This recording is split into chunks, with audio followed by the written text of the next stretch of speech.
Disa vetura luksoze me vlerë shumë të lartë kanë britur prej disa muajsh me një fluturim kargo nga Orlando, Florida të SBA-s në aeroportin e Frankfurtit. Transporti u organizua nga një kompani me pronësi shqiptare nga Orlando, e specializuar në eksportin ndërkombëtar të veturave luksoze. Një burim lokal i tha gazetës Dita se veturat ndodhen nën kontrolle të thelluara doganore.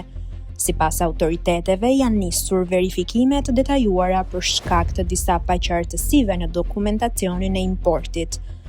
Mes automjeteve ndodhen modele si Ferrari, Lamborghini dhe Rolls-Royce. Veturat aktualisht janë të parkuara në zonën e mbikëqyrur të Cargo City Frankfurt.